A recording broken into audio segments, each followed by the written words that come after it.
morning! La la la la. Good morning, Kuya! 5:08 in the morning. It's a Monday. Happy Monday sa inyong lahat. Second week of November na. Bilis! Second week na! Sobrang bilis. Pero this time, Monday nga, full implementation na tayo. Strict implementation ng motorcycle lane. Diba? Marami tayong mga implementation this week Tapos yung mga magpapatrol ngayon sa EDSA, MMDA na. Although yung mga HPG sa mga different parts of Metro Manila pa rin. And then ano pa ba? Ano pa ba yung mga expanded no window hours policy natin? Strictly implementation this week. Oh, of course, yung kumalat na balita na pinag-iisipan yung suspension of the writ of habeas corpus. Yes, because of ano yung nangyayari doon sa yung mga Mautegang. Diba? Tapos gusto na rin nila paimbestigahan yung dalawang judge na nagbigay ng warrant. Well, yung isa warrant, yung isa hindi inakto yung pag-transfer ni Mayor Espinosa sa ibang jail. Sabi naman ni Senator Panfilo Lacson, parang nung una, they were thinking of yung sa committee nila mag-investigate din. Pero since daw yung Korte Suprema nag-investigate, they will let it na lang daw.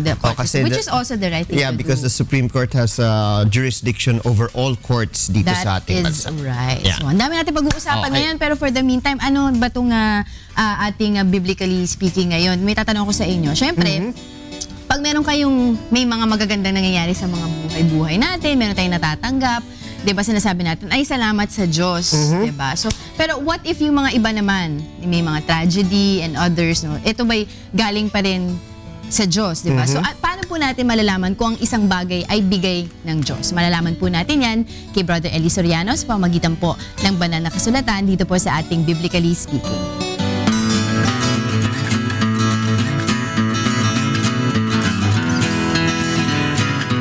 Pagkabigay ng Diyos, hindi makakasama sa'yo. Pag nakakasama sa'yo, hindi sa Diyos galing yon. Pakinggan mo sa Lucas. Aling ama sa inyo na kung humingi ang kanyang anak ng isang tinapay, ay bibigyan niya siya ng isang bato o ng isang isda kaya, at hindi isda ang ibibigay, kundi isang ahas. O kung siya'y humingi ng itlog, kanyang bibigyan kaya siya ng alakdan?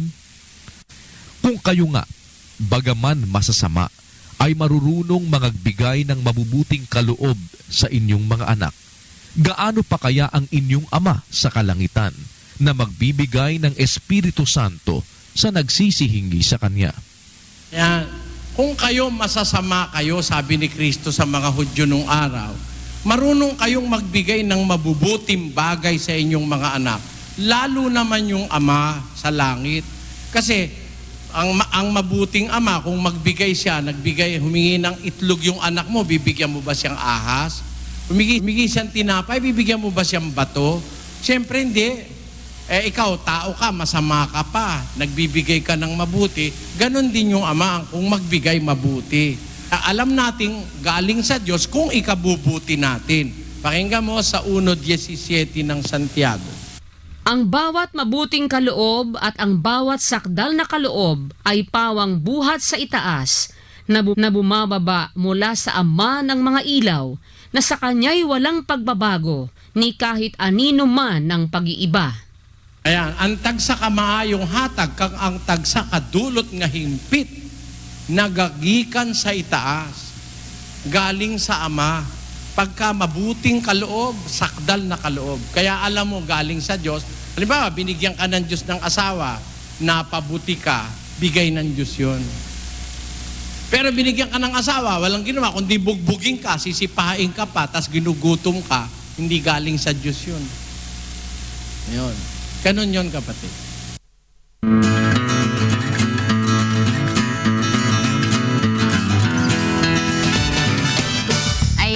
So lahat naman ng ikabubuti natin, of course, galing sa ating Diyos. Maraming salamat po sa inyo, Brother Eli Soriano, para po sa ating Biblically Speaking. Kids! Okay, so let's start our day and of course our week, right? Dahil isa na namang masarap, kikay at siguro favorite nating lahat dito sa bahay ang ating hahanda this morning. Wow. Kaya alamin natin ang gagawin natin para sa Quick Meal.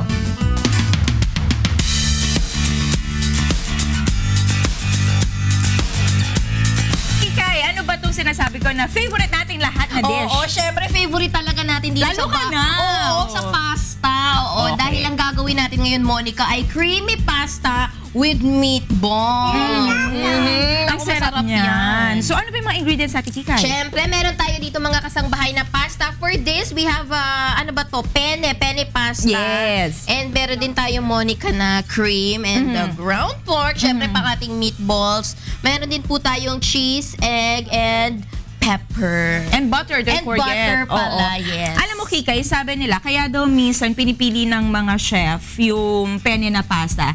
Lalo na daw kapag yung sauce mo ay marami or creamy, no? Kasi yun yung pumapasok sa loob ng penne. So para mas matitaste Mas mo yung... dagdag flavor Oo, mas pala matitaste ito. mo yung sauce ng pasta mo, gagamit ka ng penne kasi may butas siya sa gitna. Oo. So talagang sigurado masarap itong ating gagawin. Oo, dish. talagang excited ako dyan. Kaya gawin na natin mga kasangbahay ang ating quick meal for today. Go, Kikay! Okay, number 1, ito mga kasangbahay ang ating ground pork. Ilagay ang ating salt, pepper at ang itlog. And of course, hahaluin lang natin yung Kikay para ito yung maging pandikit or magdikit-dikit yung Oo. ating Meatballs. Yes. And syempre, ito na iluto natin yan mga kasangbahay at ilagay ang butter sa ating oil para mas malasa. And of course, tatagdag natin ng milk para maging creamy din. Yes. And syempre, ang bida, ayan na isali na rin dyan ang ating pasta. Oo, yung ating penne pasta. At ayan na, Wow. naku Monica. Ayan na talaga. At dahil dyan, titikman ko itong ating creamy pasta with meatballs. Gusto mo ba tumikim? Go ahead, kung muna, Kikay. Pero alam mo, this is perfect talaga. Lalo na doon sa mga sabihin natin na wala masyado time para kumain the whole day. Maganda starting meal nila Madali to. lang kasing gawin. Tsaka kompleto na siya. Meron na siyang carbs, meron siyang protein, 'di ba? At siguradong mag-e-enjoy ka. Yes, Ano nag-enjoy. lasa? Nag-enjoy ako actually. Pero mga kasangbahay, hindi ata natin nasama doon. Pwede sila maglagay ng cheese doon sa ating sauce para mas creamy na, cheesy pa. Oo, Yummy. parmesan on top, 'di ba? Why not? Okay naman. Masarap. O sige, mukhang sarap si Kikay. Hindi siya makapagsalita. But again, sana nag-enjoy yung ating mga kasambahay sa ating itinurong Quick meal. Yes, and syempre mga kasangbahay, ngayon may energy na kayo to conquer the day. Aba, kailangan na nating mamalengke dahil Lunes ngayon, it's the start of the week. Kaya alamin natin kung magkano na nga ba ang presyo ng ating mga pangunahing bilihin dito lang sa Palengke Price Watch.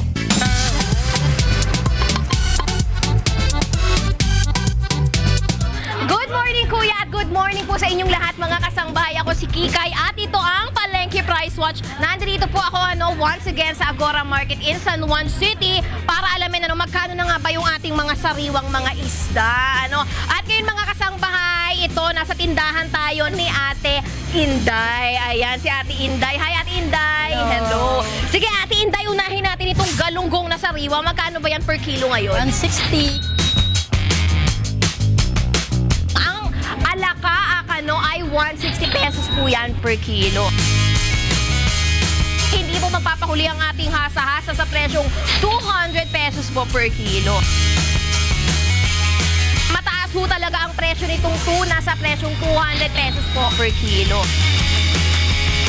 Mataas po ang presyo ng bangus ngayon dahil dati mga 120 po mga kasangbahay, pero ngayon po 140 pesos po per kilo.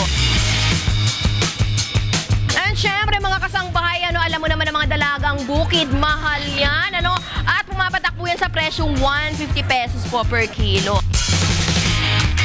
Dahil pinaunlakan tayo ni napakagandang si Ate Inday, o di ba? Bibigyan natin siya ng t-shirt mula sa Good Morning, Kuya. Ito ate, para may pamalit. Ayan, t-shirt. Ayan. O mga kasangbahay, ako po si Kikay at ito ang Palengke Price Watch dito lang sa Good Morning, Kuya. Kasangbahay, alam nyo na ngayon ang presyo ng ating mga sariwang mga isda. Oo, tulad nga nung nasabi ko dyan sa ating video, sa aking dinocument, nako, mataas po talaga ang presyo ngayon ng ating bilihin. Kaya konting tiis lang dahil patapos na rin naman ang taon. No? Kaya kung malapit lamang kayo, punta na kayo dito sa Agora Market in San Juan City dahil malay mo, makabuena mano ka pa. That's right! Yan po ang ating Agora na sa Agora. May bago ka ng tagline. Ayan, let's start the week, right? Kaya kailangan may public service pa rin Yes. tayo sa ating Good Morning Kuya. Kung meron po kayong mga katanungan patungkol sa kalusugan o kaya ay legal concern, pwede po kayong mag-text o tumawag sa mga sumusunod na numero. Yan po ang 442-6256 o kaya naman ay 442-6257. Ang aming Globe number po ay 0995-5823-762. Para sa aming Sun number, yan po ang 0932-947-5386. Pwede rin po kayong mag-send ng mensahe sa aming Facebook account na www.facebook.com/goodmorningkuya. Huwag niyo lamang pong kaligtaan na i-type ang inyong mga pangalan, edad, lokasyon at inyong katanungan dahil sasagutin kayo ng ating mga medical doctors at syempre si Kong Erin. Pwede kayong tulungan sa inyong mga gustong ikonsulta. At dahil kakagaling lang natin sa weekend, for sure marami yung nag-cheat day, no? Marami yung naparami ang kain. Are you one of them? Yes, I am one of them. Pero minsan naman talaga, we have to treat ourselves naman, di ba? Sa kakadiet, sa kakakain ng healthy. Minsan, kailangan mo rin And for kumain working ng gusto hard. mo, di ba? We deserve it. Stress eating. Oo. At saka Sige, meron naman tayong katulong. Meron naman kasi tayong katulong, di ba? At yun ang gusto natin pasalamatan. Good morning, Kuya. Would like to thank Fatrol. Ayaw mo bang tumaba? Ayaw! Go with the power of 500. Go with the power of Fatrol. And of course, Live It. Take care of your liver with Live It. Available at all leading drugstores nationwide. And Good Morning Kuya would also like to thank New Moms, maging bidang nanay sa New Moms Malunggay at OsteoGuard tulong iwas osteoarthritis sa OsteoGuard. Go, galaw! Wow!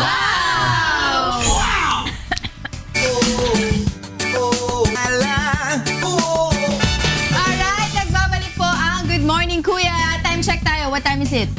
5:23 in the morning and it's still Monday, November 14. And sa pagpapatuloy po ng ating public service. Monica, you can sit down. Para na sa ating konsulta mo.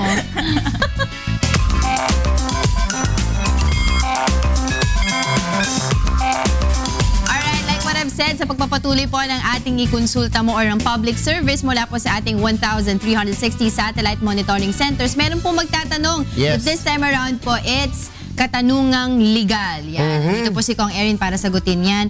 Ito po ay via text message Yes. ko nga. Ito ay nagmula kay Jonaline Macalan sa Marikina City. Siya ay 32 years old. Okay. Itatanong ko lang po sana tungkol sa paglipat ng apelyido ng anak ko. 10 months pa lang po yung anak ko, magkahiwalay na po kami ng ama niya at hindi po kami kasal. Nung pagkapanganak ko po, hindi pa po kami hiwalay noon kaya sumang-ayon ako na yung apelyido ng ama ng batang ilalagay sa live birth certificate. Ngayon po ay may isang German national po akong kasintahan at plano namin na magpakasal at tanggap naman po niya ang anak ko na yon. Ang tanong ko po, pwede po bang madala ng anak ko ang apelyido ng German na magiging asawa ko ngayon? Yan. Well, unang-una hindi sila kasal. Yun ang sabi. Kaya nagkakagulo lang kung magkasama. Pero sabihin natin hindi sila kasal. Yung pagpapalit ng apelyido, no? First yung pagpapalagay ng yung recognition, no, na ginawa nung ama for recognition purposes. Ngayon, kung sumama yung pangalan, no, sinilagay nila yung pangalan ng tatay, pwede pong sabihin na hindi naman po sila kasal. So ang kailangan po ninyong gawin, pumunta muna po kayo sa Philippine Statistics Authority, yung PSA o yung dating NSO, no? Malaman po ninyo kung tingin ko may karapatan po kayong magpapalit ng apelyido dahil mapapakita naman po ninyo na hindi talaga kayo kasal nung sinamahan o nung tatay ng anak. So walang problema po 'yan. Ngayon, kung sabihin po natin napalagay na sa birth certificate. Well, tanungin na lang po ninyo kung ano yung requirements, no? Sa tingin ko pwede pa rin dahil in order for the name of the father to remain with the child, kailangan mag-asawa sila. Under the civil code, sa family code, kung hindi kasal yung yung mag-partner, Parents, oo. yung parents, yung pangalan ng anak sumusunod sa pangalan ng nanay. Ay, pero kung may recognition nga ng tatay, kaya that's why yun yung nangyari. Yes. So, pero recognition doesn't necessarily mean na dapat sumama na yung pangalan eh. So, kailangan pumunta po kayo sa Philippine Statistics Authority. Ngayon, sabihin po natin na mag-aasawa siya ngayon ng Yung German German. national. Ang proseso lang naman po dyan, kailangan i-adapt. Adoption, no? Adapt ng German national yung anak po ninyo at mapapasama Automatic. yung pangalan ng German national yung pangalan ng German national sa anak. Siyempre, of course, Kong, yung adoption will take place right after the marriage. After the marriage. After the marriage dapat yan. Okay, so I think naliwanagan dyan si Jonalyn Macalan from Marikina, 32 years old. Kung kailangan niya pumunta, Philippine Statistics Office, Kasi- doon makikita niya yung mga requirements. Kasi hindi naman mapapatunay kaagad na hindi naman sila kasal eh. So, doon sila madali-dali bibigyan yun. ng advice. Yan, maraming salamat muli sa iyo, Jonalyn Macalan. Yan po ang ating ikonsulta mo for this morning. Mamaya, stay tuned po kayo para po sa ating mga medical questions kasi sasamahan po tayo ni Dr. Sara Barba Cabudil for, like what I've said, legal questions. Good morning, Nandito na Doc. pala si Doc. Sabi ko nga stay tuned eh. Hindi ko napansin. I heard you, Angela, kaya bigla akong dumating. Bilis talaga. Super Doc. Oo, good morning, Doc Sara. Para po may... Ayan.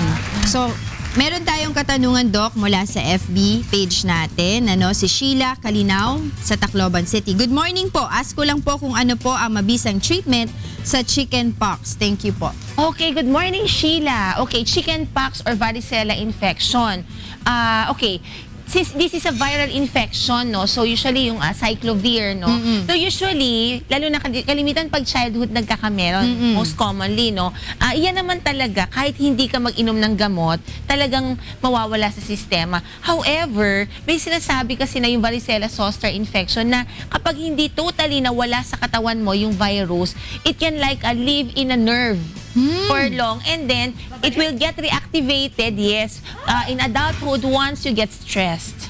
Okay, kaya maganda painumin din talaga yung bata, no? I mean, kung bata po yung merong chickenpox, Mabakunahan. dapat po sa pedia, no? Yung ano naman kasi mga bakuna, they will just make the infection na less serious kapag ka na-incur mo siya. However, dadating pa rin siya sa'yo, no? Now, kung kunyari, siyempre, ang masaklap kasi sa sa chickenpox is yung skin manifestations niya, yung parang mga blister nagkakaroon ng tubig. And pagka pinutok mo, kung ano yung crater na nagawa nung dahil may tubig, no, you expect magkakaroon ng mark. Kaya nga mas maganda pag bata, magkameron na ng chickenpox, no, para at least habang tumatanda ka, yung scar nag-i-improve na. Now, pwedeng kumuha rin ng mga cyclovir na na ointment. Okay? Ipapahid lang yun. But ang most important is it's a viral infection.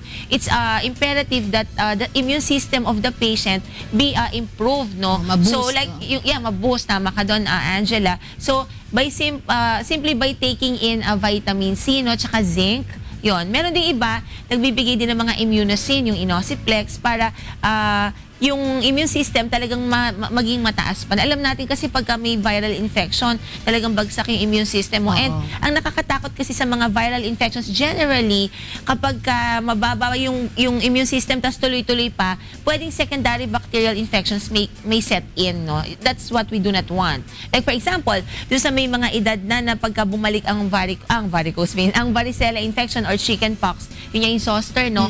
Kung ang tinulugan ng virus yung kunyari, yung nerve supplying the eye area, pwedeng magkaroon ng blindness. Oh, no. Oo, yun. Yung iba naman, depende kung saan. Yung iba naman, like for example, any part of the body lang. So, ang most common complaint would be extreme pain, na which can last for about a year. Yun. So, medyo babantayan lang po natin. So, dapat talaga, rule of thumb, magpa-check up po tayo sa ating mga doktor para kahit po na alam natin na hindi mawawala rin naman yung chickenpox na yun, still, kapag po meron tayong medical advices, mas maganda po yung management. Maiiwasan natin yung mga complications, not only now, but later on, no? Okay, may question ako. Kasi nagka-chickenpox na ako. Lumapit ako sa doktor, may pinainom sa akin na gamot. Ang sabi, para daw mabilis lumabas lahat nung chickenpox ko. Yung ba yung gamot na iniinom para wala nang maiwan sa katawan mo? Pwede. I do not know kasi kung ba't niya sinabi yon, but pwede, it can be. Pwede siya. Pero kasi nga hindi you wouldn't know naman na meron Kung lalabas kung talaga. lalabas. No? Pero ngayon, Doc, meron na sila ngayon sinasabing mga vaccines na if you have right now, you go to the nearest doctor and then you have it vaccinated. Kasi that particular medicine, sinasabi nila, will help you, especially pag matatanda, hindi na lumabas lahat. So, parang contradicting din dun sa noong practice, especially compared sa ngayon. Generally, like for example, di ba, tigdas, meron naman talagang binibigay na vaccine for measles. However, bakit nagkakatigdas pa rin? Okay, these vaccines, depende kasi napakarami, very broad kasi yung vaccination na topic, no? Ang ginagawa niya is, pinatitikim ka na, may tinatawag tayo na kasi, di ba, alam yung antibody, di ba, yun ang panlaban mo. Ang kalaban yan, antigen ang tawag. Yung mga naka-encounter natin na viruses, antigen yan, kalaban yan, okay? Now, may mga vaccines na ang binibigay is hapten. When you say hapten, antigen siya or kalaban siya, pero pinapatikman ka lang. Ngayon, dahil pag napatikman ka, na-injectan ka, your system will recognize it as kalaban, magde-develop ka ng antibody. So that when the time comes na ma-encounter mo tong kalaban na to, alam mo ng labanan. So yun yung layman's explanation sa vaccines. I mean, sa ibang types of vaccines. So yun yung explanation. Now, di ba may mga adults na tatakot? Like ako, yung husband ko, hindi pa siya nag-chicken pox. So, like ikaw, I remember, no? So basically, nakakatakot kasi syempre yung scarring, no? So you can go to your doctor and have yourself vaccinated para in case na ma-encounter mo to, hindi na ganun yung meron ka ng antibodies against it. Hindi na ganun kalala. What if napa-injection na ako dati nung kabataan ko regarding sa chickenpox, pero ngayong matanda na ako, hindi ko pa nare-renew. Dapat bang pa-inject ako ulit? Antibodies, nare-renew para lisensya lang, no? Okay. Ang antibodies, nandiyan na yan sa system mo. So, once na meron ka na niyan, depende. Pero kung nagkaroon ka na ng chickenpox, yung klase ng antibodies that you form from that infection, nagkaroon ka na ng chickenpox. Never pa. Kaya nga kinakabahan ako. Gaganda pa naman ng skin. Kasi iba pa rin kasi, kahit may vaccines, walang makakatalo sa, how do you call that, sa defense mo kung nagkaroon ka na ng infection na yun. Okay? So, I mean, ang magiging downside lang naman yan, yung pain sa konting gastos. So, para mas sure, pwede ka magpunta. Bakit ba may mga tao na sobrang grabing magka-blisters? Kasi ako, kahit tong kilay ko, lahat talaga, every part of my body, may blisters na nagkaroon ako. Pero yung kapatid ko naman, parang walang nangyari. How come? Depende sa immune system ng tinamaan ng infection. Hindi ka kumakain ng gulay. Hindi ko kumakain ng gulay yun. Hindi kumakain ng gulay. Ganun ba yun? Kaya nga napaka-importante, wag nating skip yung mga meals natin. Kasi dyan tayo kumukuha ng proteins. Antibodies are made up of proteins. So now, kung wala ka ng ingredient na yan in your body, how will you form that, diba? Kaya pala. Pakibigyan ng gulay po si Monica. Nagkaroon na ako. Pero Doc, idagdag ko lang doon sa tanong ni Sheila, no? Yung mga ointment na sinabi nyo na pwede nilang ilagay, kailangan ba yun ng prescription ng doctor? Or over the counter lang? Over the counter, nakakabili naman. Okay, maraming salamat sa iyo, Doc Sara. And of course, kay Sheila Kalinaw ng Tacloban City para sa inyong katanungan. Don't forget po, hanggang mamaya pa po kami dito, dun po sa may mga katanungan legal or medical questions. Nandito naman po si Doc Sara Barba Cabudil to answer that questions. And of course, Attorney Kong Erin Tanyada. And this time around, Rina, Hindi tayo mag-ian ng ating Monday kung wala tayong Fitness 101.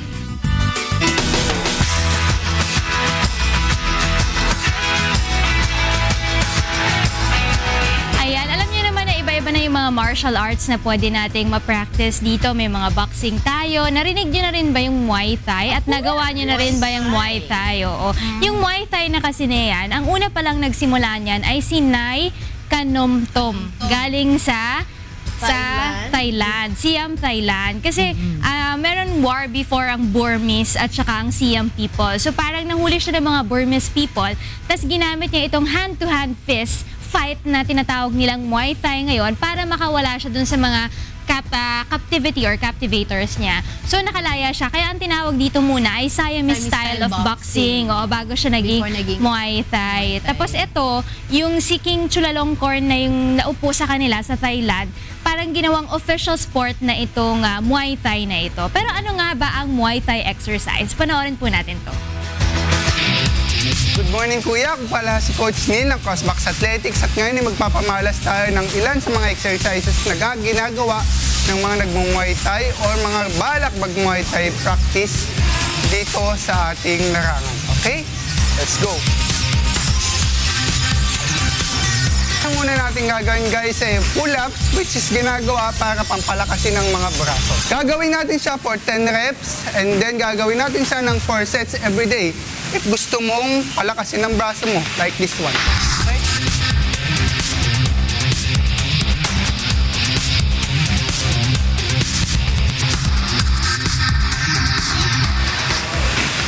Okay guys, ang ginawa nating pull-ups ay ang magbe-benefit sa kanya ay ang ating mga braso. Ito yung upang para hindi kaagad tayo mangalay sakali man susunod, gagawa tayo ng pagsuntok na which is laging ginagamit sa sport na ito. Okay guys, ngayon ang exercises natin ay ang tire flipping which is gumagana ang ating mga hita. At para ma-exercise siya, kasama ang ating lower back upang magamit natin para sa pagsipa. Okay, let's go na!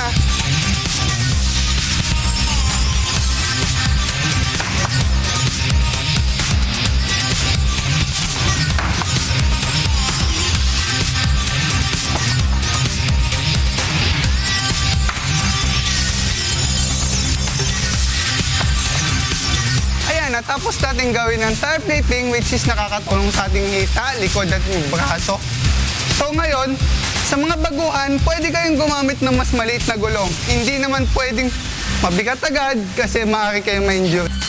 Pagkatapos natin ng tire flipping, isusunod natin ng deadlift which is nagpapagana sa ating hita, braso at sa likod.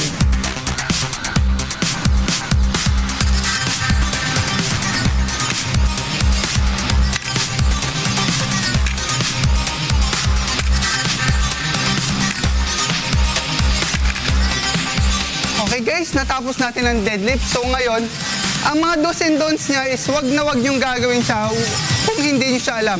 So mas magandang magpaturo ka sa trainer mo or sa coach mo. Okay guys? At gagawin natin siya ng 10 and up. So yung repetitions mo is dapat mas madami at mas maganda.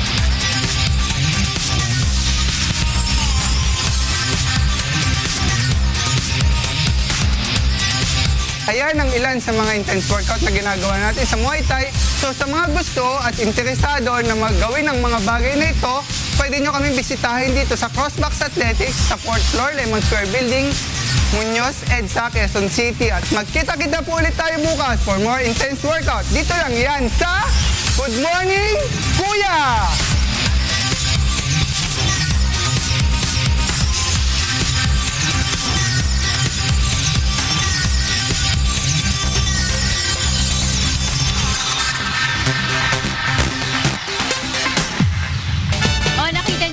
Biro-biro yung mga pinagdadaanan ng mga Muay Thai. Ano ba ang tawag sa kanila? Muay Thai natin. So para artists yan. So kasi nga, di ba, rigorous din yung kanilang pag-exercise, sa training. So yan. Tapos ang Muay Thai pala, pag sa iba na siya ina-apply, kasi may iba't ibang klase ng Muay Thai. Pwede yung Muay Thai na galing sa Thailand mismo o kaya inadapt na ng ibang bansa. So ang tawag din naman doon kapag inadapt na siya ng ibang bansa ay Muay Nak Phuong. Muay Nak Phuong. Oo, meaning na foreign Muay Thai na siya. Foreign Muay Thai na siya. So yun yung ginagamit nila. Pero I'm sure, Rins, magandang gawa ng part 2 yan kasi papakita natin yung iba't ibang moves ng Muay Thai. Actually, may 8 points yan. Sana maipakita natin. Abangan natin bukas. Baka meron, Yes. oo. Yan. Thanks, Yan ang ating Rina. Fitness 101. At ngayon naman, Doki. Yes. Puntahan naman natin si Doc Sara Barba Capadil para sa ating usapang pangkalusugan.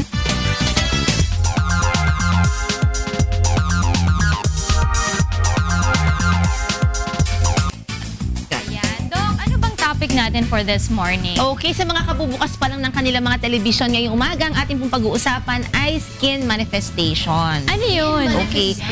Kasi alam naman natin, ang skin natin yun ang nasa labas ng ating sistema, no? Aha. Okay. So basically, siya ang may mga kondisyon o mga sakit din na nagbibigay ng pahiwatig sa atin kung ano yung nangyayari sa loob ng ating katawan. Ay, narinig ko yung Doki. Last, if I'm not mistaken, parang last Friday sa Serbisyo Kasambahay, may isang doctor na nagsabi doon na parang malalaman mo what's happening inside your body pag tinitingnan mo yung skin mo. So, ibig sabihin, Yes, if may nangyayari sa skin mo, probably may nangyayari something inside. Yes, oo. Nagbibigay sa'yo ng hint, no? But of course, wag naman tayo sobrang matakot talaga dahil, Paranoid. like nung sinabi ko kanina, kondisyon o kaya sakit, no? Hindi naman lahat ng kondisyon sa katawan natin ay sakit na. Okay, for example, simpleng dehydration status of the body. Kung kunyari, mahina kang uminom ng water, you expect sobra yung dryness, no? And this is very apparent. Ito, medyo mas malala ito sa mga bata. Alam natin kasi ang bata kasi talagang like 70 to 80% of the body is water. Kaya nga, ang bata pasintabi po sa mga nag-aalmusal. Alam natin, konting mag-LBM lang. Dapat talaga, dadali na kagad. O, kasi nade-dehydrate sila. So, ang chinecheck yan sa ospital, usually yung tinatawag na skin turgor. Lalo na sa tiyan yan, kalimitan tinitingnan. Pag yung parang kinurot mo yung balat. Usually, pag in a normal condition, you expect babalik kagad ang balat, no? Hindi siya wrinkle. However, for dehydrated patients, you expect napakatagal ng balik. So, kung alam mo yung itsura ng kinrampol na paper, ganon din yung itsura ng balat, no? So, yun. One is dehydration. Okay. Another one, ito I'm sure hindi magkakameron nito si Monica, no? Yung tinatawag na carotenoderma. Ano yan? Or carotenosis. Yung sa Ano yan? carotinemia, di ba? May mga paninilaw. Tama ka dyan, ko. Yes, carrot. Hindi, tama si ko. Carrot, yung may mga ito kung nakikita natin is not Kulang sa carotinemia. This one is vitamin yun jaundice. eh. No? yes. Okay, so, kasi ang carotinemia, alam niyo yung, di ba, pagka may sakit sa atay, di ba? Kasi sabihin, ako, naninilaw, baka may Naninilaw. hepato, ganyan, no? So, basically, halos pareho sila, except that, ang mata, iba. Kasi hindi, pag ang mataas sa'yo is yung beta-carotenoids, which is actually from yung carrots or squash or anything na vegetable, kalimitan yung mga madidilaw, orange, you know, yan yung reach dun sa carotenoids, no? So, o carotene rather. Basically, yan kasi, pag ano yan lipid soluble, ibig sabihin hindi yan basta iniihi kagad. Pwede yang lumabas sa sweat, okay? Tsaka sa ibang ano natin, sa ibang excretions. So ngayon, since lumalabas siya sa pawis, you expect na nakikita siya sa balat. Pag in very, very high amount, no? And tatagal yan usually mga 1 to 2 months, okay, ganon. Now, naipa-flash out din yan. However, yung sa jaundice, ang jaundice kasi is yung paninilaw brought about by a problem in the liver. Okay, so yan po ay iba. Senyales yan. Nung ako, dapat mag-visit ka ng kung bata, pediatrician, o kaya kapag pagka naman adults, di ba, sa mga internist nyo, o kaya po yung gastro nyo. Now, may tinatawag din naman na physiologic jaundice. Ibig sabihin nito, Madilaw na talaga. temporary. Okay, kasi di ba dalawa, physiologic normal yon, no? Pero pag yung pathologic may sakit. Sa physiologic, paglabas ng bata, after mga 3 days, third day in life nila, lumalabas naninilaw. Yes. Okay, especially yung mga premature po, especially may mga kakambal na less yung maturation because may kahate, di ba? Yeah. So you expect naninilaw din ang kanilang Skin. balat. Kaya sila Oo, nilalagay sa incubator. kaya sila nilalagay sa light. Nagpo-phototherapy okay. kasi sensitive sa light ang bilirubin. Ang problema mo naman kasi kaya sila naninilaw, underdeveloped yung kanilang liver, kulang ng enzyme, no, yung glucuronil transferase. Hindi siya mabuo, naiihi na lang o kaya ilalabas sa skin, no. So kaya nga ang bata, meron yung certain period pag beyond this parang number of days at naninilaw pa rin, ibalik niyo po sa pedia. Kasi kung hindi, baka ma-deposit po sa brain, magkaroon ng mental retardation naman ng bata. Okay. Doc, what about yung pimple? Kasi sinasabi nila, kapag may pimple ka daw, malapit dito sa may baba mo, sa may gums ka daw may problema. Tapos yung banda dito naman, sa triangle, parang totoo ba yan sa digestive system, nagkakaroon ng problema? How true is that? Yung in my practice, I think baka hindi naman ganon, okay? Kasi yung dito, tama kami, pwede may Sa problem gum. sa bibig, no? It's because pag nag-brush ka ng teeth, ang pinakamadumi kasi natin na part sa ating katawan is actually the mouth. Kasi kung ano na pinapasok dyan, di ba, mga food, hindi mo alam kung properly cooked, Yeah. di ba? So you expect kapag ka nag-brush ka and andito lahat ng yung isi-spit out mo na dapat, so tapos hindi ka nakapaghilamos after that, and the patient or the individual is is prone to develop acne, you expect dito nagpupunta. So the bacteria, mas dumadami sila because of the dirt. Okay? So mas nagkakaroon ng acne, no? Yun. So but speaking of acne, it can also be a manifestation of a hormonal problem. Like for example, yung isang common, yung PCOS or polycystic ovarian syndrome, yung mga kababaihan na usually kasi pagka magme-mens, diba dapat isang egg cell lang ang nag-grow. Ito, maraming egg cells. So it's because of yung problems nga sa hormones. Kaya dapat you should see your OBGYN, no? Para ma-correct, maibibigay pong mga pills, no? Or else, isa yan sa mga manifestations. Yung maraming acne, tapos babae, magtataka kayo parang may bigote.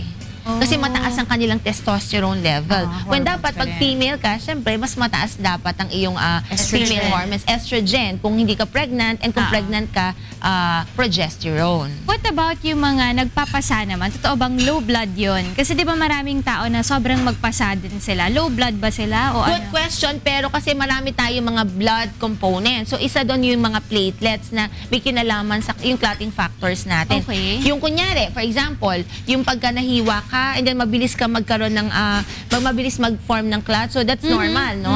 However, yung sinasabi mo, kunyari, masiko ka lang, magpapasa may na pasa na agad. agad. Probably, baka may problema nga sa, sa platelets. But, I mean, normal naman na nagpapasa tayo, pero pag masyadong madalas at masyadong malalaki, so you might have to see your hematologist. Lalo na yung hindi masakit na pasa, di ba? Kasi may masakit na pasa, tapos merong hindi kasi may masakit. secondary to trauma. But if you have mga pasa, mga bruises, no, and then wala namang trauma, so that's something else, no? Might leukemia, Yun those din are naisip signs. ko. Pwede yun. Oo, yun. And then, nasa blood na rin lang tayo, yung mga anemic naman.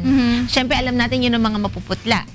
Okay? Yun. Alam naman in a normal setting naman, alam natin, lalo na yung mga light-skinned individuals, sila yung parang kunyari, nakita yung crush, nagbablush, and then yung iba naman, pag galit na galit, namumula. So basically nga, you'll see a lot of parang hints, no, from the skin. And napakarami pa rin. Kasama ba dyan, Doc, yung sa skin pa rin ba yung sa hair natin? Yeah. Like for example, dandruff o kaya yung mga hair fall? Yeah, tama yun. Kasi ang ating skin, meron siyang mga tinatawag na appendages. Before, na-discuss na natin yung sa nails, remember? Pag kulang ka sa mga B-complex. So, now, ito naman, yung hair, tama din, no? Like for example, katulad nung kanina, sabi ko nga, di ba, pag may problema kayong PCOS, because pwedeng, dahil increase yung male hormone, marami kang hair. Now, sa isang banda naman, pag naglulugon ka ng hair, check mo, baka mamaya may dandruff nga or seborrhea. Pwede rin naman na, naku, baka stress ito. Dahil parang mahigpit ang kapit ng hair follicles is hindi masyadong matibay. That's why talagang naglulugon. No? So, napakaraming pwedeng ibigay na pahiwatig sa atin ng mga skin condition. Last na, meron akong narinig na parang pag maitim daw yung batok, diabetic ka ba? How true is that? Yun din, Mataas ang in sugar mo. connection to that, I just wanna share, may tita kasi, medyo mataas na yung sugar talaga niya. May Tsaka itim medyo daw parang nasa, yung medyo, I don't wanna say malala parang very Nasa serious severe, na. Let's just okay. sabihin na lang natin na gano'n. Yung diabetes niya, yung paa niya, yung mga extremities niya actually, medyo may mga black na. Ang sabi kasi, because tama ba, Doc? Yung blood circulation sa mga areas na yun, hindi na ganun kaganda. Is that correct? Tama yun. Pero to answer yung Rina's question, bakit pagka may diabetes, maitim yung batok, it doesn't always follow naman. Probably kasi kalimitan, diabetic individuals are yung, lalo na yung type 2, no?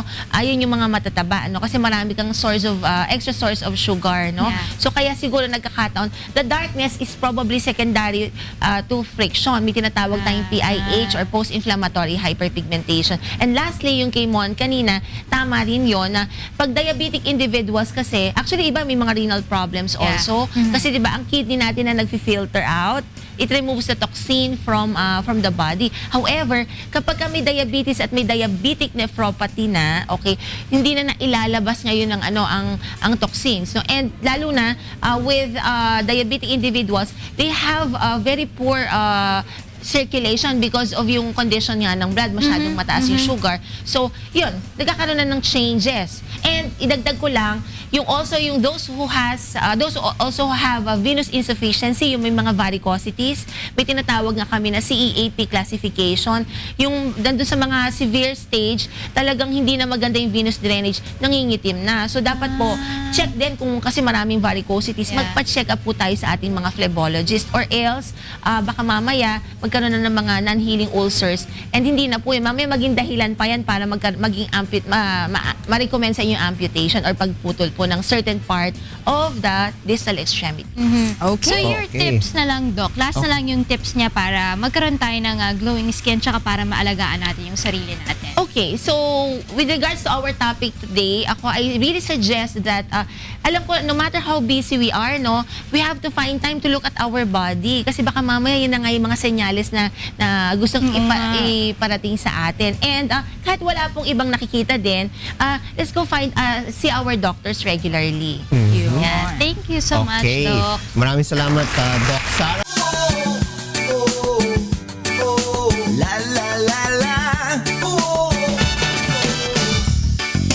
First, Kikay. Nagbabalik po ang Good Morning Kuya. Time check pala, 6:26 in the morning. At syempre tuloy-tuloy pa rin po ang ating programa. And this time, may sinundo si Kong para naman sa ating Ikutsulta mo.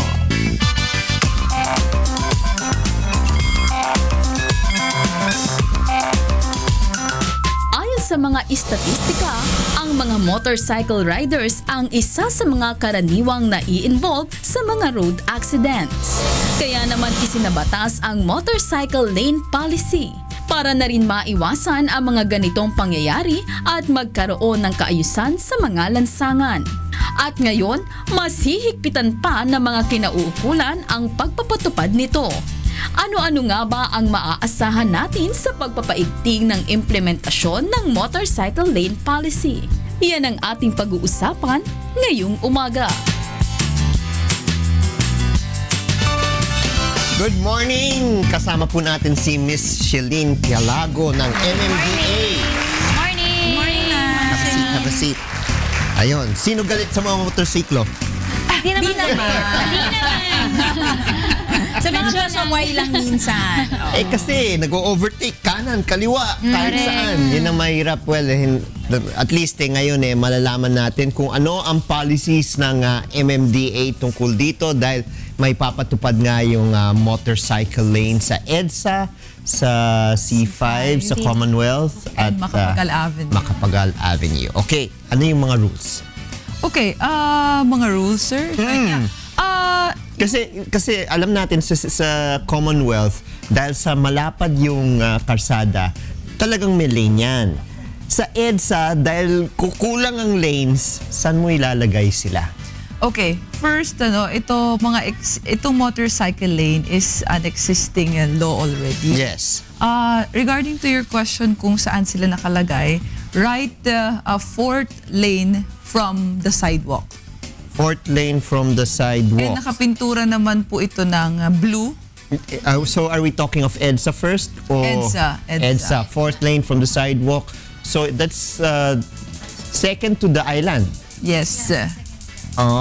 Second to the island. May mga markings naman po tayong sinagawa. So, nung Saturday and Sunday, nagkaroon tayo ng dry run kung saan na-remind natin yung ating mga riders sa mga magiging penalties nito, kung kailan ang full implementation, and yung knowledge din kung saan nga sila babaybay doon sa mga major thoroughfares. Okay, kung second from the island sila, bawal ba? Fourth from the sidewalk. Yes, so second to the island. Second from the island. Kung yan ay second from the island, bawal ba ang mga sasakyan sa loob ng motorcycle lane o hindi? Okay, yun yung madalas namin nakukuhang tanong talaga. Non-exclusive po yung motorcycle lane. Kung nag-worry sila sa mga pampublikong sasakyan tulad ng mga bus at mga jeep, meron pong hiwalay na linya, hiwalay na lane ang ating mga PUVs and PUJ. So hindi rin po dapat nandun yung ating mga pampublikong sasakyan. Only private vehicles lang po yung makakasama nila o makakashare nila doon sa motorcycle lane. Ang rules ba just with regard to which lane to use? Paano yung they're within the lane pero sila ay mag-overtake sa kanan o sa kaliwa? Yun kung minsan nakakainis Okay. Hindi mo nakikita Yes, yan din yung talagang laging tanong. Pwede pa ba kaming lumabas ng motorcycle lane? Of course, yes. Ayon kay Chairman Tim Orbos, if you will just overtake make U-turn, you'll be given 200 meters para lumabas. Pero balik ka kaagad. Okay. Ang iniiwasan kasi natin dito, sir, yung prone sila sa aksidente. Alam nyo, ang maraming contributory ang traffic natin ngayon. This is war on traffic. Yes. Yung pedestrians natin, yung mga aksidente. So hanggat maaari, iniiwasan natin yung mga aksidente. Alam nyo, sir, isang aksidente lang, nagkukost yan kahit isang lane. Four lanes yung naaapektuhan, yung mga nakikiisyoso, yung mga magre-rescue. So yun po yung iniiwasan natin. Pero yung tanong nga, within the motorcycle lane, meron bang directives sa mga motorcycle riders, no? Kung kayo po ay mag-overtake, dapat... Mag-U-turn, let's say. Yes, sir. Una muna natin yung overtake. Dapat sa kaliwang side. Kasi yung mga cars rin naman Drivers, kung fast kasi car ka dapat nasa kaliwang side ka. Kaliwang side ng motorcycle lane. Hindi ka bibiglang sa kanan side kasi kung minsan doon nagkakaproblema. Yes, nung nagkaroon tayo ng dry run, yan po yung pinaalala ni Chairman Tim Orbos together with the operations team at sa tulong ng Motorcycle Federation of the Philippines, pinaalalahanan nila halos lahat ng mga motorsiklo na make yourself visible. Kasi sir, dapat maintindihan ng mga riders na hindi sa lahat ng pagkakataon nakikita sila. Ang iba't ibang sasakyan, meron silang iba't ibang blind spots. Yes. So isa po yun sa mga ipinaalala natin ng dry run. At kung sila po ay lalabag dito sa motorcycle lane, ano ang parusa? Okay, first offense po is 500 pesos hanggang third offense. Marami pong penalty na dapat tandaan yung ating mga riders at available po yan sa Facebook ng MMDA, which I can give you, kung wala nga ICC sticker ang inyong mga helmet, that's around 3,000 to 5,000 pesos. Wow! May mga tanong kayo. Go Ang na. katanungan ko naman ay of course, kasi sana alam din naman ng mga MMDA natin, ng mga kasama, no, na parang sana pag meron nagkaroon ng offense, ay talagang matikita ng mga ito. Kasi syempre, ang kasama dito would be pagka may nagsuhol, may pagka nagtanggap din ng suhol, syempre hindi natin to direktang mai-implement. Now, bukod po doon, ano po kaya, meron po bang naging pagtutol sa parte ng mga asosasyon ng mga motorcycle riders? Actually, yung pagdating sa asosasyon, wala naman. In fact, they are very supportive. Sila mismo yung nag-encourage na willing silang mag-conduct ng seminars and training sa mga mismong miyembro nila.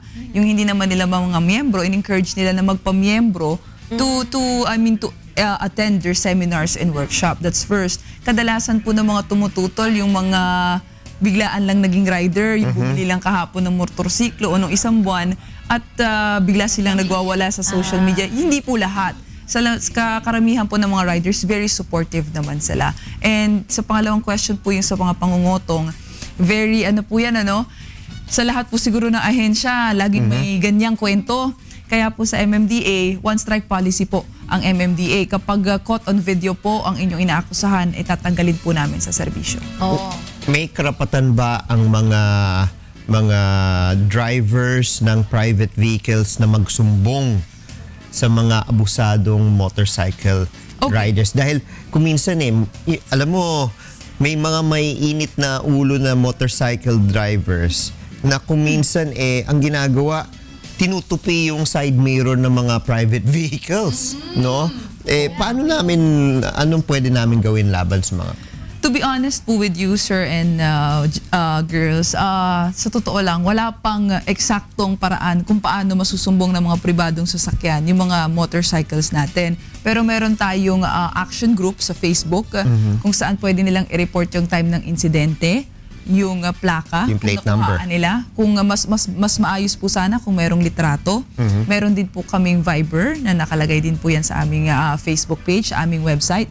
Yun po muna yung mga medium namin na kung saan pwede ninyong i-report yung mga abusadong riders. Kasi po, we understand yung iba, yun po inaiwasan natin, sir. Kakasiksik ng kasisiksik, babanggain na nila yung sasakyan mo, yung dulo ng kanilang gantos. Yung manibela. Manibela nila kung tawagin. Masasagi ka talaga. So sir, yes, you can report. Any concerned citizen po can report. Miss Celine, good morning. Gusto ko lang itanong kasi before we made the story about motorcycle lanes but sa Commonwealth Avenue. And I remember isa sa mga sinabi nung nakausap namin from a motorcycle organization, parang isa raw sa mga concerns nila kasi supposedly sila ang priority for that lane. Yung mga gumagamit nga doon na ibang mga private vehicles, mga public vehicles, and please correct me if I'm wrong pero sinabi nila na may certain time lang na pwede mag-stay doon sa particular na lane na yon yung ibang vehicles. Parang maximum of how many seconds. Tapos kailangan lumipat na sila dun sa ibang designated lanes dahil priority nga yung mga motorcycle lanes.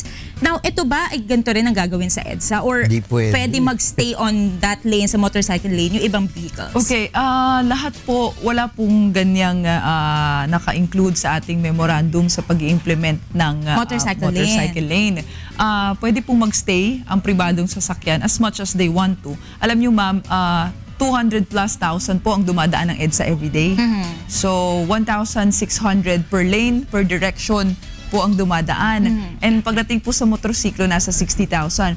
Kung i-allocate lang po natin yung one lane para sa motorsiklo, masyado na po tayo magiging congested. Yes po. Madedefeat yung purpose ng paglalagay ng motorcycle lane apart from trimming down the accident cases. So let's make it clear, sa EDSA wala, sa Commonwealth hindi rin exclusive yung motorcycle lane sa kanila. Lahat po ng lanes sa C5, EDSA, Commonwealth Avenue, and Makapagal Are not Avenue exclusive. Are non-exclusive lanes po. And wala ring time na pwedeng doon lang.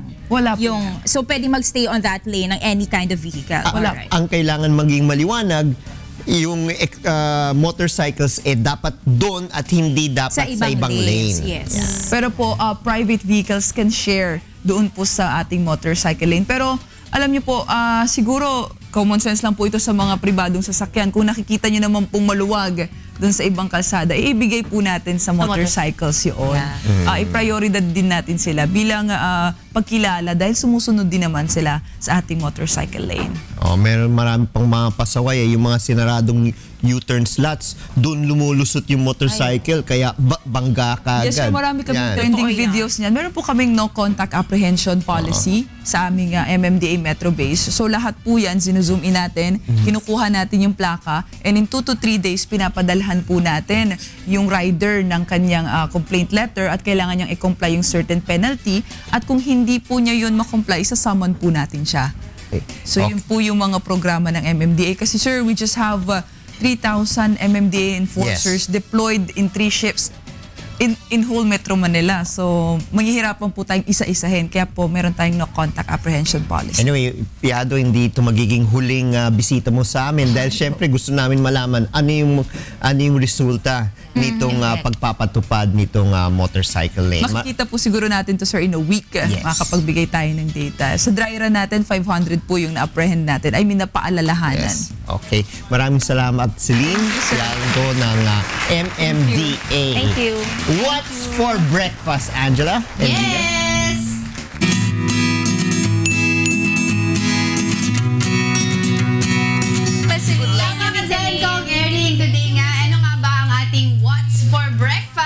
Sino mo kasama natin, Rina? Kasama natin ngayon si Chef John. Pampanggen niyo pa na yan. Oo, Lacanlale. Bumati ka naman, Pampanggen. Baya kaya bakya ko nga. Good morning to all and have a nice day. Philippines! So, ano po ba ang hinanda niyo sa amin, Chef? Bali, Anong ang mga pangalan? na-prepare namin items for today for my demo is grilled mango and cheese on top, bruschetta type siya. Grilled mango, grilled chicken with mango and cheese on top. So ano-ano po ba ang ingredients yan? Palagay ko may chicken yan tsaka cheese. For the ingredients is chicken breast fillet, mango, cream cheese, chicken powder, and salt and pepper. And then of course, ang ating procedure, Chef. Paano ba yan gawin? For the procedure, we season the chicken breast fillet by salt and pepper and chicken powder. Then we grill the baguette. Then second to the baguette is the chicken fillet. Okay, and then? Then after we cook the bread and chicken, we top the quick melt on chicken. Then we place it on top of the baguette and season with top mangoes and cream cheese. Wow! Iyon, no? Queso puti ba yan? Cream cheese. Cream cheese. Ayan. Wow. So, voila! There you have it, ang ating grilled chicken with mango and cheese on top, especially by Chef John Julius Lacanlale. Ayan. Ano Ano pa ba yung mga food na dala sa atin ni Chef John? Aside from the grilled mango, we have here Aureliano bangus. Wow! Beef caldereta. May pulburan tayo and yema on side. Yummy! May version of mocha jello. Assorted puto. Ooh, love it. Chicken sotanghon. Ooh, yummy. And embutido. Pork embutido. Ang dami. Parang fiesta. Monday na Monday. Babusugin tayo talaga ni Chef. Chef, I'm sure yung mga nanonood sa atin and lahat kami dito ay interested kung paano ka namin makokontakt just in case gusto namin magpaluto sa'yo. I'm under the Dancing Canteen and Catering Service. It's a family-owned business. Then you can search me by Facebook. And my contact numbers are 524-8035, 0927-411-3281, 0919-220-2763. Oo, pero alam mo ba, Rina? Magnakaw dyan, Monica. Si Monica kanina pa. Sinisilip pag kumakain kayo, nasa taas na. Ganun talaga. Learn to accept the situation. Pero alam mo ba, itong si Chef, chef siya by night, pero morning meron siya ibang ginagawa. Siya ay registered nurse. Practicing yan ha, practicing. Saan ka nagna-nurse? I'm under community nursing by Provisional Government of Pampanga. Yun. Under nurse program. Nurse na, chef pa. Oo, Diba? nurse by morning, The chef cooking by nurse. night. Oo, diba? Chef nurse po. Chef Chef nurse. nurse, ayan. Ayan. Alright, maraming salamat sa iyo, Chef Julius Lacandale. Pwede bumati. Go ahead. Binabati ko lang yung SWAC family ko. SWAC sa Sarap, Pagkain Kataam-Taam, sa Hapagkainan Group. Si Chef Chinito, Admin Ma'am Gina, Ma'am Pam, and Chef Red. And also thank to Ma'am Aisel of Pinoy Food Fusion Network Franchising Corporation. And hello to my family sa Pampanga. Hello. Oh, hello na rin sa ever supportive na cousin yan. Pangalan mo? Hello po, Mika po. Mika! Ayan. Siya ang supportive cousin ni Ganda Chef naman ni Julius. Ayan. Thank you, Chef! Thank you, ma'am. Thank you! Kain na! Habang kumakain kayo, girls, kasi napansin ko meron kayong mga... Ay, wala akong nakuha. I'm clean. And then napansin ko may mga gulay na ginamit, no? So, kung sakali... Napansin mo yung gulay? Oo!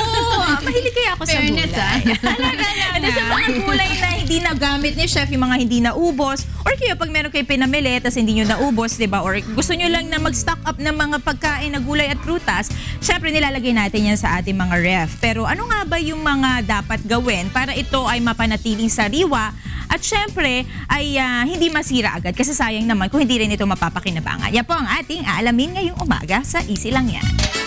Para mas tumagal ang ating mga pagkain, kadalasan ay nilalagay natin ang mga ito sa loob ng ating refrigerator. Pero hindi lahat ng pagkain ay dapat ilagay sa ref. May mga pagkain kasi, gaya ng ilang gulay, prutas at pampalasa, na kapag inilagay sa loob ng refrigerator ay nababawasan ang nutrients. O kaya naman ay nag-iiba ang lasa. Halimbawa nito ay ang pakwan o watermelon. Ayon sa pag-aaral, mas kaunti ang antioxidant o nutrients ng mga pakwang inilagay sa ref kumpara sa mga pakwang nakalagay lang sa room temperature. Ang ilang herb naman, gaya ng basil, ay mabilis na nalalanta kapag nasa loob ng refrigerator.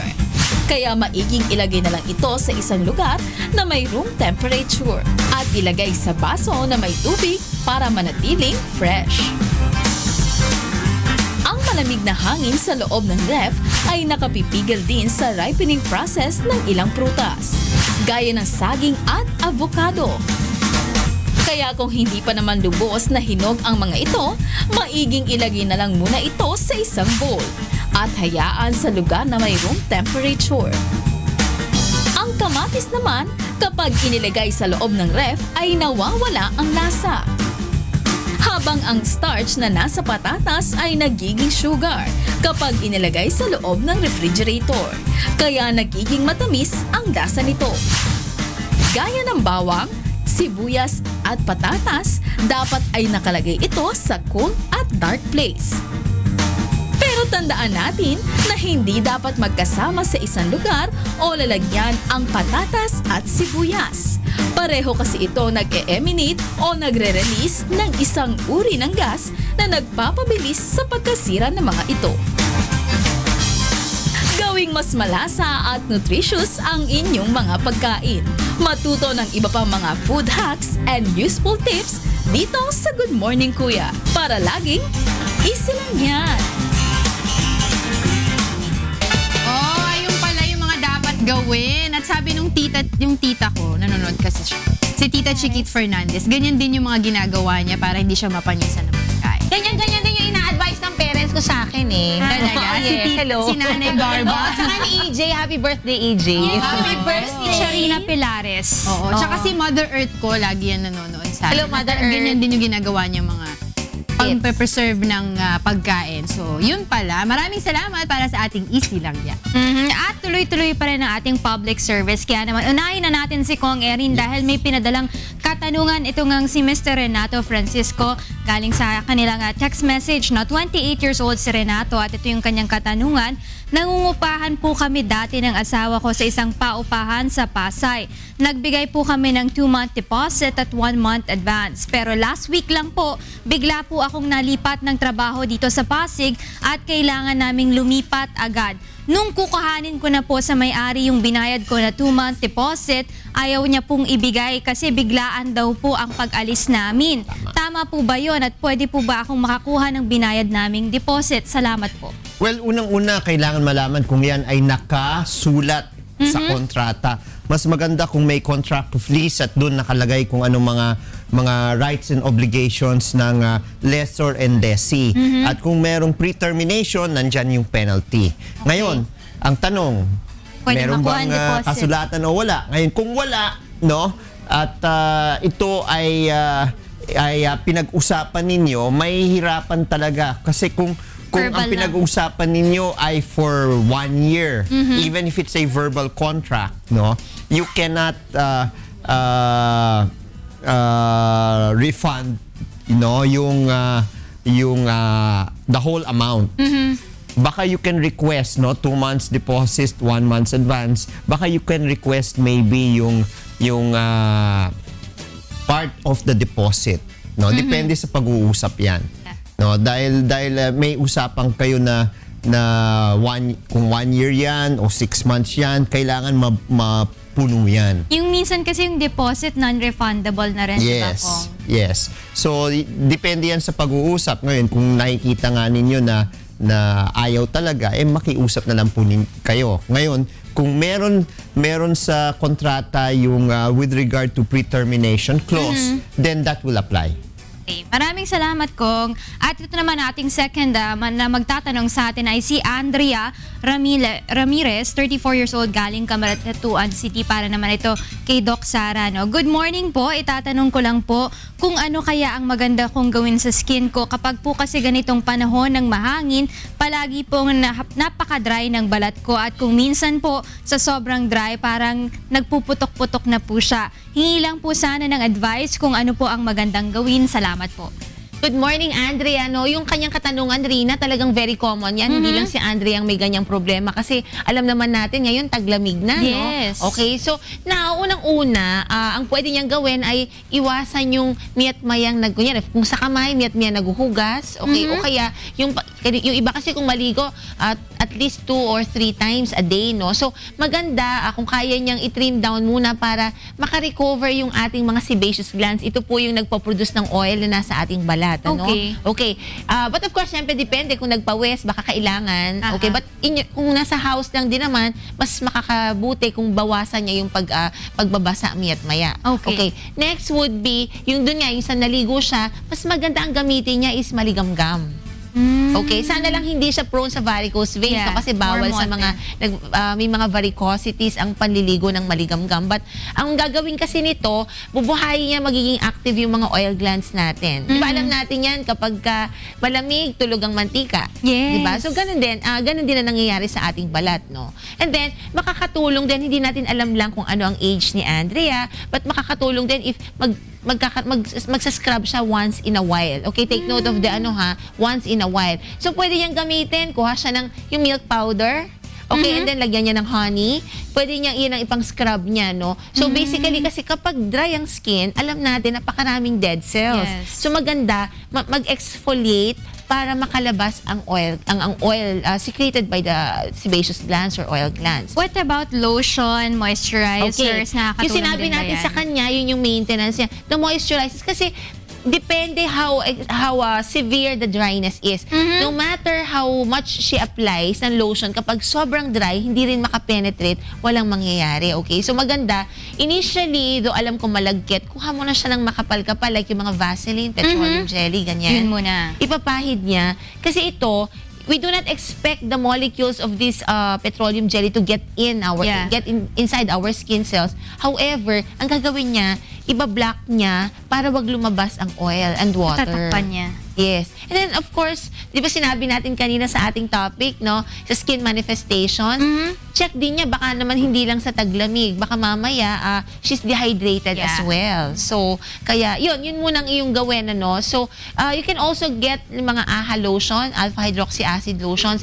Yan, actually, nagkakos yan ng micropeeling. So, pag inisip mo, bakit naman ako bibigyan ni doktora ng makakapag-peel? Ang gusto kasi natin muna mangyari, matanggal nga yung dry skin, so that yung mga bibili mong lotion na may aloe vera or vitamin E lotion, mas makakapasok, Andrea. Ayan. Maraming salamat, Doc Sara. At syempre kay Kong Ernie na tumulong sa atin para sa ikonsulta mo. Sarap no kinakain namin ni Kikay. I love it. Pero habang kumakain, dapat nag-aaral din tayo. Oh, dapat pinapakain din yung utak. Exactly. So ano ba ang ating ipapakain sa ating utak para sa ating Word for the day.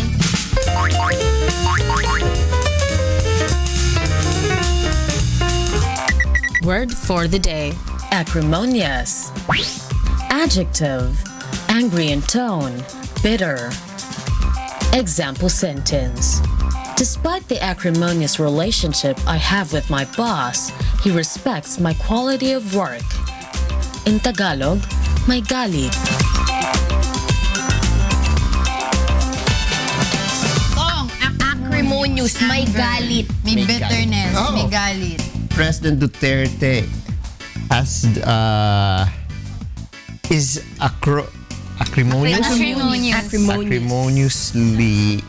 acts acrimoniously against drug pushers. Ay, ako may dagdag ako dyan. Sige, ikaw. Kung si Kong naman yung Pangulo natin sa Pilipinas, ito naman ang aking obserbasyon sa Estados Unidos. You know, I observe that many Americans right now are speaking in an acrimonious way because of the victory of their new president-elect, President Trump. Galing. Dahil kahit 2016, dahil dyan kakain ako ng pansit. Bibigyan ko ng pansit si Kong. Yun ang ating word for the day. So, alalahanin mo yan, baka magre-review tayo this Friday. Oh my. O dahil dyan, Kong, dahil maganda yung sentence mo, bigyan kita ng pansit. Ano pang next natin? Masarap yung pansit, ha? Like it. Wala bang something good? Walang something good? Ay, nako. Ikaw pala. Ito. Yan. Continue to work, Kong. Okay, alamin natin kung ano ang mga kakaibang diskarte or first aid kung biglang magkaroon ng leak sa fuel line. Yan, tignan po natin ito sa Manibela.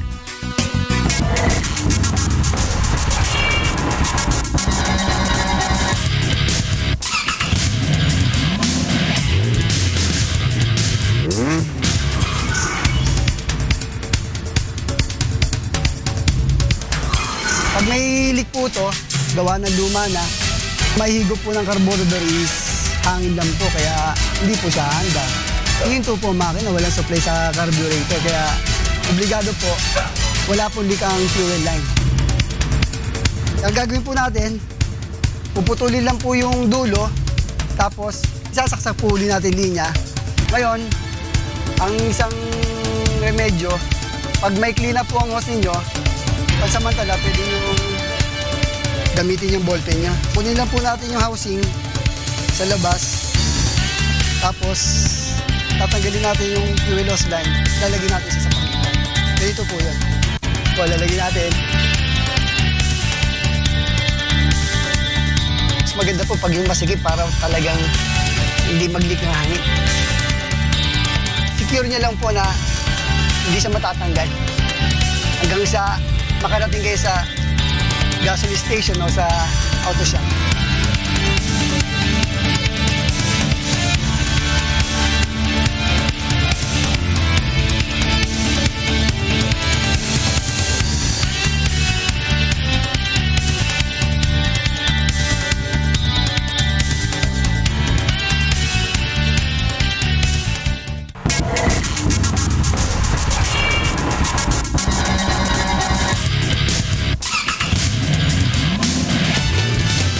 Okay, syempre, itong mga remedyong ito ay pansamantala lang to get you to the nearest repair center.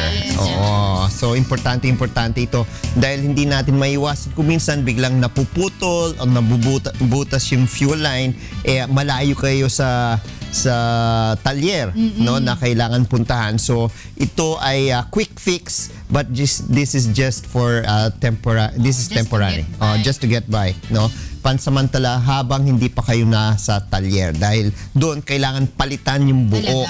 Dahil kung hindi kayo po ay parati magkakaproblema sa inyong fuel line. Yan, importante yan.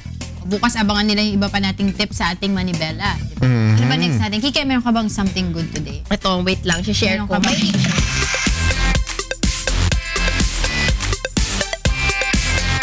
Ngayon, November 14 na ngayon, ano? Yeah. November 14. Monday. No, ito mga kasangbahayan, may pampagood news ako sa inyo. Dahil mula Manibela, ito naman kung usapang sasakyan din. Oh. Dahil ito ang kwento ng isang matapat na tricycle driver na hinangaan ng mga netizens. Ito mga kasangbahayan, no, ayon sa Facebook post ng netizen na si Ferge Atis, excuse me. Ibinahagi niya ang mga nasobrahan sa pansit. Pulburon. Ito mga kasangbayan, ibinahagi niya ang larawan ng taxi driver na si Rolando Francisco dahil lang sa uli ito ng naiwang telepono ng kanyang pasahero dito sa Kalibo, Aklan. Oy, pupunta ako dyan next year. O ito nga, at dahil dyan mga kasangbahay, labis itong ikinatuwa ng ating mga netizens at sana dumami pa ang mga katulad nitong si Mang Rolando dahil siya ay may ginawang something good. Malagdag ko lang gusto lang batiin itong yung Grab driver ko nung mga few weeks ago, si Michael Anthony Rios Evangelista. Lagi siya nanonood sa atin, tsaka nilibre niya yung fare ko. Wow. Saka siya sa MCGI. Yan. Thank you, Michael Anthony Rios Evangelista. Yan ba yung the same na Same driver? person. Bait naman ni Mano. Gusto ko lang batiin ng happy 11th Sabbath Day si Jerome Regalario from Vietnam. Happy Sabbath Day po. Ako batiin ko ulit si EJ. Happy birthday, EJ. I love you. Yung mga taga Quezon na patuloy nanonood sa atin, magandang umaga po sa inyo. Okay. Kamusta na ba natin yung mga kapitbahay natin? Ingitin na ba natin sila sa ating kinakain? Meron pang nagpapa-happy birthday. Happy Sabbath Day kay Buboy. Oy, boy! Happy Sabbath Day. Hindi ka sasalita dyan, ha? Si Direk Buboy Remolin, yan. At saka si Jong Honor, yung ating beloved FD dito sa ating bahay. And of course, si Rick Hermosura, ang ating lightsman. Mga happy Sabbath Day po sa inyong lahat. Okay. Attorney G. Yes, puntahan po natin ang ating mga kasamaan sa puntahan kay Attorney G, kay Beth at kay Jocas. Jokas!